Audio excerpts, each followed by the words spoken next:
नमस्कार दोस्तों, ocean network में आपका स्वागत है। मैं हूं ओमकार चौधरी। अभी कुछ दिन पहले आप लोगों ने एक खबर लगभग सभी अखबारों में पढ़ी होगी और टेलीविज़न चैनलों पर भी वो प्रमुखता से चली थी कि इंटरनेशनल प्लेयर बबीता फोगाट के काफिले पर दबथवा में हमला हुआ था। और आप में से बहुत सारे दर्शकों को ये भी याद होगा कि मैंने अपने उस दिन के वीडियो में इस पर अफसोस जाहिर किया था कि जिस गांव में बबीता फोगाट के काफिले पर हमला हुआ वो मेरा गांव है। और मैंने इस बात का भी उल्लेख किया था कि 2010 में मैं बबीता और गीता और उनके पिता महावीर के साथ मिलने के लिए उनके गांव बलाली गया था, जो चरखी दादरी और भिवानी में पड़ता है। और तब दोनों बहनों की जो कहना चाहिए कि सिंपलनेस है, मैं उसका कायल हुआ था। अब तक बबीता और गीता के जीवन पर एक फिल्म बन चुकी है जो आमिर खान ने बनाई थी, दंगल, जिसने 3 अरब का व्यवसाय तो भारत में किया था और 1.5 अरब से ज़्यादा का व्यवसाय चीन में किया था। कई दूसरे कंट्रीज़ में भी ऐसा ही हुआ था। और उस गीता बबीता में से एक बहन पर अगर हमारे गांव में अटैक हो जाए, उनके काफिले को निशाना बनाया जाए राजनीतिक कारणों से, क्योंकि बबीता भारतीय जनता पार्टी के टिकट पर हरियाणा में चुनाव लड़ चुकी हैं और उनको भारतीय जनता पार्टी अपने स्टार प्रचारकों में शुमार करती रही है, तो वो घर घर संपर्क कर रही थी। और संपर्क जिस समय कर रही थी उसी समय उन पर अटैक हुआ, उनके काफिले पर अटैक हुआ। बड़ी तसल्ली की बात यह है कि बबीता को कोई चोट नहीं आई, लेकिन उनके काफिले में जो लोग थे उनको चोटें आई हैं। और उनमें से एक इस समय मेरे साथ हैं, सतेंद्र चौधरी, जो भारतीय जनता पार्टी के इस समय मंडल के किसान मोर्चा के पदाधिकारी हैं। मैं अपने दर्शकों के लिए सतेंद्र से जानना चाहूँगा कि एक्चुअल में उस दिन हुआ क्या था, क्यों हुआ, ऐसी नौबत क्यों आई और किस पार्टी से संबंधित लोग थे जिन्होंने इस तरह की हरकत की। क्योंकि इससे पहले मुझे पता चला है कि जो सिवाल खास के भारतीय जनता पार्टी के प्रत्याशी हैं वो भी गांव में होकर के गए थे। बड़ा शांतिपूर्ण तरीके से उन्होंने जनसंपर्क किया, कोई किसी तरह की घटना नहीं हुई। इसके अलावा जो दूसरे दल के लोग हैं, यानी समाजवादी पार्टी और राष्ट्रीय लोकदल, उनके लोग भी आकर के जनसंपर्क करके शांतिपूर्ण तरीके से चले गए थे। फिर ऐसा क्या हुआ था कि बबीता फोगाट के काफिले को निशाना बनाया गया। और जैसा आप देख रहे हैं, सतेंद्र के सिर पर चोट है, नाक पर चोट है, कई गुम चोटें हैं, उन पर कई लोगों ने अटैक किया। मामले में FIR दर्ज हो चुकी है। हालांकि गांव में ये भी चर्चा चल रही है कि सुलह सफाई कर ली जाए, समझौता कर लिया जाए, विवाद को आगे ना बढ़ने दिया जाए। तो सतेंद्र मेरे साथ हैं, उन्हीं से पूछ लेते हैं कि ये झगड़ा हुआ कैसे था, ये नौबत आई क्यों। तो सतेंद्र ये बताइए कि उस दिन एक्चुअल में हुआ क्या था। पहले दिन हमें तो रात को 11 बजे मैसेज मिला था कि ऐसे ऐसे फोगाट जी आएंगे, उनका प्रोग्राम है। तो रात को तो इतना हम संपर्क किसी से कर नहीं पाए, लेकिन मन में बहुत खुशी थी, कोई इतना बड़ा खिलाड़ी हमारे गांव में आ रहा, बड़ी गौरव की बात है। हमें चिंता इसीलिए भी नहीं थी क्योंकि और भी प्रत्याशी आए, मनिंदर जी भी पहले आए, किसी ने, किसी भी बिरादरी ने, किसी भी वर्ग ने किसी का कोई विरोध नहीं करा, सबका स्वागत हुआ, बड़े अच्छे तरीके से करा गया। वे कोई 12 बजे के करीब आई हैं, उनका अच्छी तरह से स्वागत करा गया। पूरे गांव में डोर टू डोर गई हैं, कहीं किसी ने कोई विरोध नहीं करा।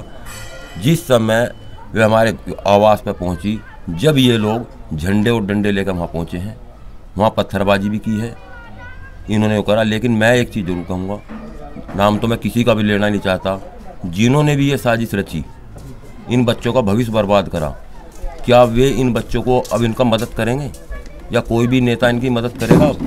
इन्होंने अपने जीवन में इतना बुरा कलंक इस गांव पे लगाया, शायद वो कभी ना भूल पावे।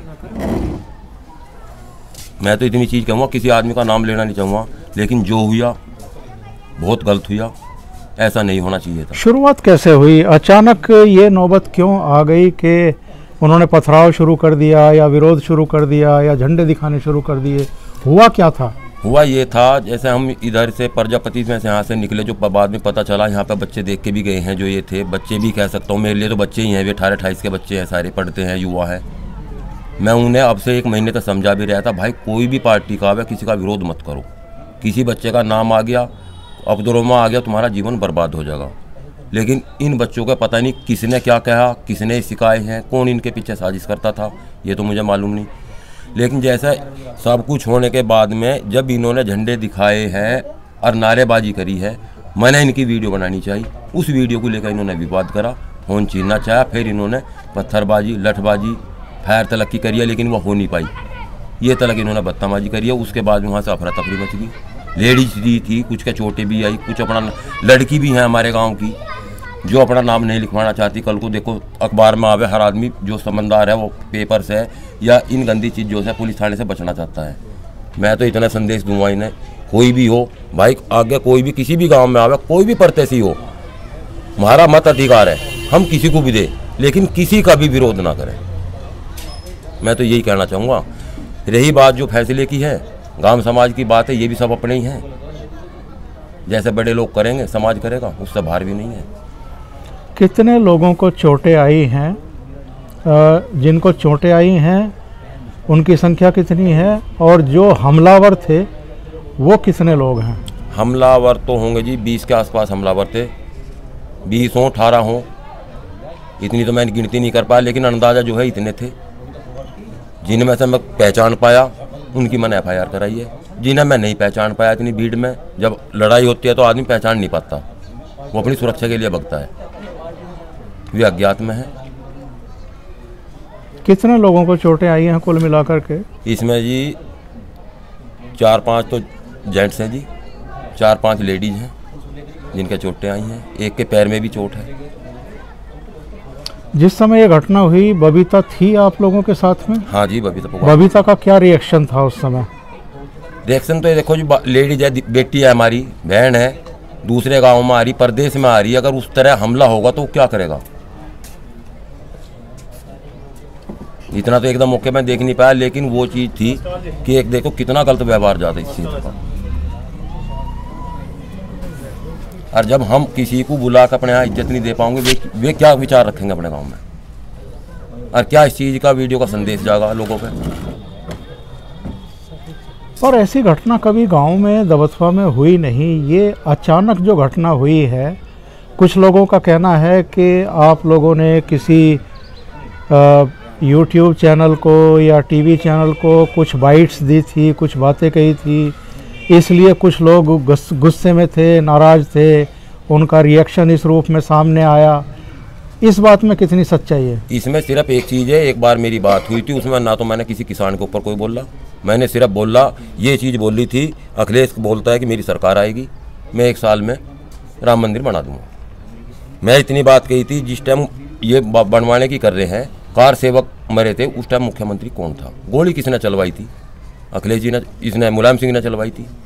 जो उत्तराखंड अलग हुआ है, रामपुर चौराहा मोदी नगर में 167 लोग गोली से मारे गए थे, उस टाइम मुख्यमंत्री कौन था? मुजफ्फरनगर में जी। उसके बाद में 13 के दंगा हुई है, उसमें मुख्यमंत्री कौन था? ये दंगे किन की देन है? नहीं, ये तो जायज सवाल है। जो चीज़ है कोई भी उठा कर देख लो, मैंने क्या गलत बोल रखा। हाँ, ये तो कोई भी पूछ सकता है, और क्यों ना पूछा जाए। इस पे तो किसी को तैश में आने का कोई हक ही नहीं है। वो लोग भी योगी की या मोदी की आलोचना कर सकते हैं, उन पर सवाल खड़े कर सकते हैं। इसमें हमला करने का क्या मतलब है? कोई और ऐसी घटना हुई हो जिसकी वजह से तनाव चला आ रहा हो? ना, ऐसी कोई घटना नहीं थी हमारे गांव में, कभी तक भी ये नहीं हुआ। सबका मालिक हल्की फुल्की सभी की हो जाए, लेकिन शाम को 2 आदमी बैठा के सामाजिक उन्हें फैसला भी करा जाए। आज तक हमारे गांव में ऐसा कोई काम नहीं हुआ। दूसरे जिन लोगों ने हमले किए हैं, क्या उनकी तरफ से कोई सुलह सफाई की पेशकश आई है? बीच बचाव का एक रास्ता अख्तियार करने की बात आई है कि भाई गांव है, समाज है, सोसाइटी है, इस तरह से टकराव, इस तरह के मतभेद, इस तरह की हिंसा किसी के लिए भी ठीक नहीं है। मामले को निपटाया जाए, निपट भी जाएगा जब 4 आदमी निपटाएंगे। लेकिन मुझे दुख इस चीज़ का सबसे बड़ा है, मेरे गांव में से ये घटना जिस समय की है, अगले दिन 12 बजे 30-35 आदमी आते हैं केवल फैसले के लिए। मेरे पास कोई भी आदमी ये नहीं पहुंचा कि भाई तेरा चोट कितनी लगी है, एक भी आदमी। और वो भी सीधा मेरे से कहा फैसला करो। मैं कहला मैं अपने परिवार से बात कर लूँ, तो उन्होंने बात रखी अभी करो फैसला। तो ये तो एक तरह से मुठमर्दी होगी। जब भी मैंने उन्हीं लोगों से एक ही बात रखी थी, मैं गांव से, समाज से, 4 आदमियों से बाहर नहीं हूँ, ये भी मेरे अपने ही हैं। ग्राम प्रधान ने इसमें कोई पहल की कि सबको बैठा करके समझाया जाए, मामले को ख़त्म किया जाए, जिन्होंने हमले किए हैं उनसे माफ़ी मंगवाई जाए? नहीं, उन्होंने पहल की है, ग्राम प्रधान ने पहल की है। चूँकि आप भारतीय जनता पार्टी से जुड़े हुए हैं, तो भारतीय जनता पार्टी की तरफ से ऊपर से किसी तरह के कोई दिशा निर्देश? सिर्फ शांति बनाए रखो, अपनी तरफ से कोई गलती मत करो। उन्होंने एक ही चीज़ रखी थी, कोई भी आवे किसी का वो ना हो, अपमान ना हो। अगर इसी तरह का तुम भी करोगे तो आप में उनमें फ़र्क क्या रहेगा? ठीक है सत्येंद्र, थैंक यू।